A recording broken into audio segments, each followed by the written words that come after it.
Ladies and gentlemen, boys and girls, welcome back to the channel and the podcast. Today we have a Tuesday 7-game NBA slate to break down in. By all accounts, I'm doing this as some of the fourth quarters are still going on and third quarters in the NBA on Monday night, but I have most of the Vegas odds. I have most of the stuff somewhat projected and really taking a look at injury news and all the stuff that matters for our previews that we like to do usually in the early mornings. And if you're watching this in the early afternoons, leading up until the games start. So if for some reason somebody ends up getting hurt later in these games and I don't have them, then it's a major injury to Kawhi Leonard or something, right? And I know these teams aren't on back-to-backs, but if something is not discussed and they are on a back-to-back by some chance, that is why it'll be updated in the projections over on Patreon throughout the day, linked up down below if you're indeed interested. Welcome if you're brand new here to the podcast, to the YouTube channel. Make yourself at home and enjoy the community, and if you will and want to hit the subscribe button, I urge you to. It helps me out a ton as an independent content creator. If you get any value from this podcast episode or YouTube video, I would greatly appreciate that.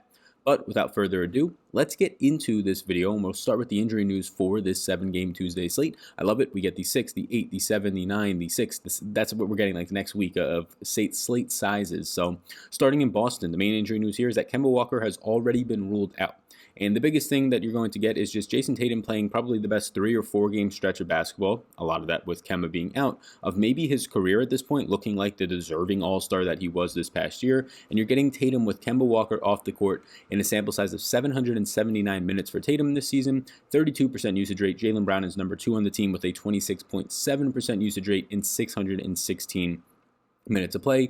Gordon Hayward would come in third in 22.4% usage, 561 minutes. So the 3 names that you would expect, and honestly, some of them are not priced like they should be, and we'll get into that later on, but that's where the usage is going. If you're looking at the fantasy point per minute production, Jason Tatum, 1.32 fantasy point per minute producer. You have Gordon Hayward as a 1.08 guy and Jaylen Brown as a 1.05 fantasy point per minute producer. Marcus Smart is priced where he should be, but should see around 30 or 32 minutes of play tonight.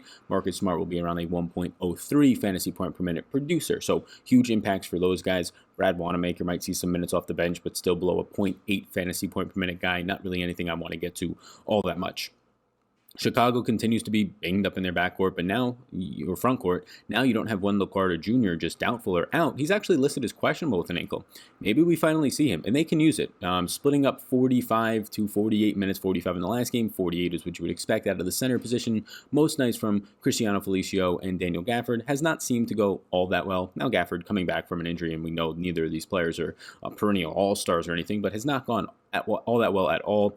They're down. They could really use Wendell Carter Jr. there, and he's only 4,900. Now, if he was to play, I would expect him to be on some sort of heavy minutes limit of 20 or so with the injury that he's had to the lower body ankle, but keep a close eye on that. Otto Porter is doubtful. Luke Cornett is out once again. Denzel Valentine is doubtful. And you had Chandler Hutchinson. He just got a cortisone shot the past couple of days into his shoulder, so he is not going to play at all anytime soon. So what you get there is more opportunities for around 48 minutes or so to be split between Daniel Gafford and Cristiano Felicio at low price points. They both were terrible last night, or if you're watching this on Tuesday, 2 days ago. So not great, but again, it's a 1-game sample, and they're just going to have opportunity. And then also just with no Chandler Hutchinson and none of these other players, Chris Dunn's still out, you keep getting Kobe White looking like a fine play.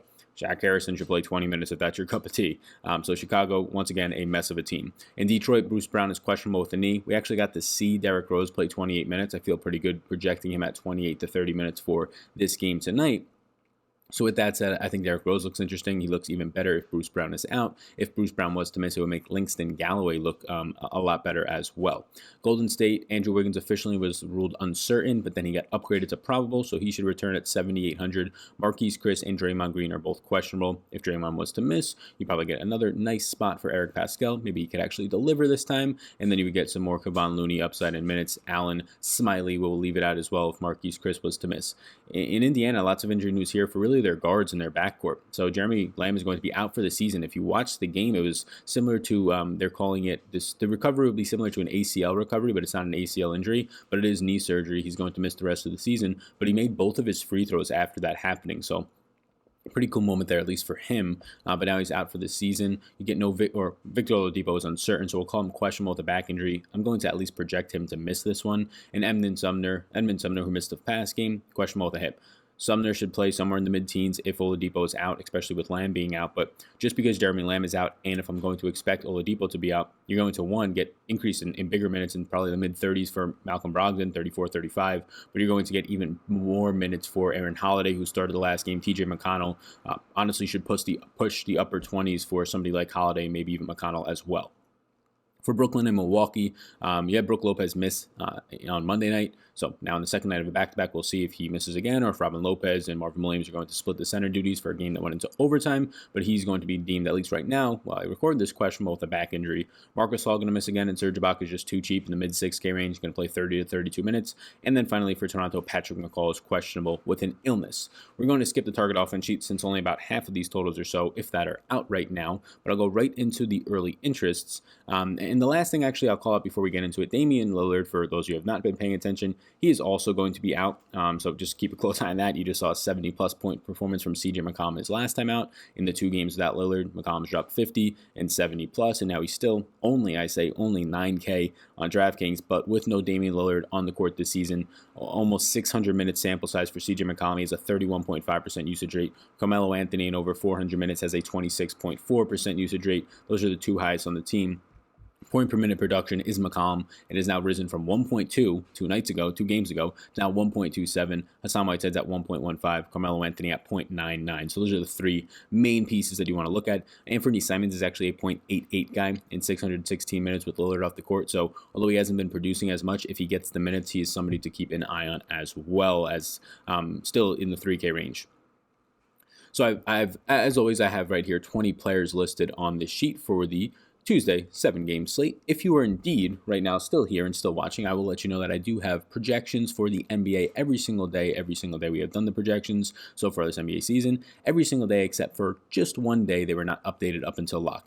And they were updated pretty much every single time until about 6:30 that one night. My flight got delayed while I was in the air and just had no access to the internet on that flight. I was shit out of luck, if you will. So every single day you can check those out, updated up throughout lock, to lock, and throughout lock. Interest pools updated as well, value rankings, minutes, point projections, all that stuff. So check that out on Patreon if you want, as well as the XFL content, PGA content, and I will be announcing very shortly if I'll be doing MLB YouTube and or Patreon content. I lean more towards getting definite YouTube videos out. It's just a matter of balancing 4 sports as a one-person show. I don't want it to take away from the quality of other sports. But at that time, in mid-April, when the MLB starts, XFL will be in the final week of the playoffs for them. Pretty easy to balance 2 teams at that point. The NBA will be approaching the postseason. League gets cut in half or so, only 4 games a night. So it might be something that we'll be able to get well balanced at that point. PGA is just a couple of days a week in the early week, and then the games or the event starts. So we'll have announcements on that as that gets a little bit closer. But I will also call out Fantasy Draft linked up above if you have not yet gone over in Fantasy Draft. I have had like 1 or 2 people each video since I've been sponsoring them this month reach out to me and just say in the comments, I'm going to try Fantasy Draft. It makes sense, right? So if you're a cash game player, yes, it makes sense. You're not going to get 10 to 15% rake. In Fantasy Draft, you're going to pay less than a half a percentage per month, and you're actually going to get all of that money in the contest if you win.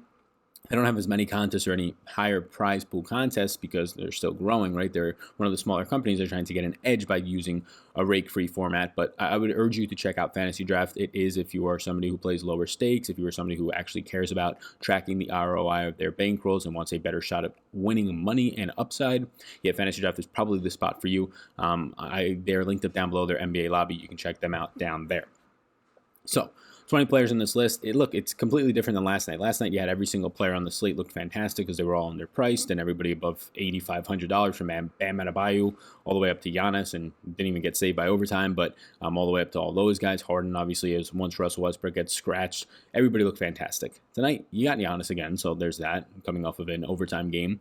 And then you get both the Lakers and Anthony Davis and LeBron in fantastic spots against New Orleans. And on here, I like Anthony Davis a little bit more when you just factor in the overall price point of Anthony Davis, the actual matchup for him against this team. A guy with a 27.4% usage rate on cleaning the glass when you take out garbage time. If you don't, it's a 29.1% usage rate. A guy with a 15.4% rebounding rate. You know what he can do in terms of block, upside, steals for big, and then obviously the rebounding rate. He's fantastic. He's about a 1.45 fantasy point per minute producer as of late, and now he has a strong matchup. But this slate just calls for totally different than last night's slate. Like, you had so much upside and a lot of value. You can do anything you want with the studs and really just get the perfect lineup jammed in there. Whereas tonight on this slate, it's a lot of guys in the 7 and 6 and 5K range that stand out. Surely some guys in the 9 and 8K range, but there's just not a lot of options. Like McCollum at 9K flat versus Boston with no Kemba Walker still looks good to me. A guy who's going to run out there with a 35% usage rate and average 1.3 fantasy points per minute with no Lillard on the court for 36 to 38 minutes. Yeah, I like CJ McCollum. Once again, he's a 1.27 guy with Lillard off the court this year, and that's only improving in 37 minutes of play. I'm fine with this price point on him on this type of a slate. I haven't played Domantas Sabonis in a while because he's been priced at the $95 to $98 to $9,300 range. At 9K against Charlotte, I start to get there, where Charlotte is a bottom 5 team in points in the paint, and they're allowing the highest rebounding rate over the last month of the season. A guy like Sabonis starts to look really good to me. Again, he's priced up still at this 9K range, but it's something that I'm fine getting to at 24% usage, and as a big, having a 21% assist rate really helps you escape days where your field goal percentage isn't there. Jason Tatum, like I mentioned, I mean, you have Tatum right now leading this team in usage. You have him leading the team in point per minute production. At this point in the year without Kemba Walker, to just reiterate, 1.32 fantasy point per minute producer in 779 minutes without Kemba Walker on the court this year. And when you're looking at some of the other stuff for him, his assist percentage is all the way up right now, hovering around 16%, so it goes up a little bit. And then if you're looking at really just the overall usage rate, that's where it really spikes off at 32.4%. So he looks good at 8,800. I prefer probably Hayward and Jaylen Brown at the cheaper end, just if you're trying to jam in guys up here. Like, I'd get to McCollum before getting to Tatum, but they all look fantastic.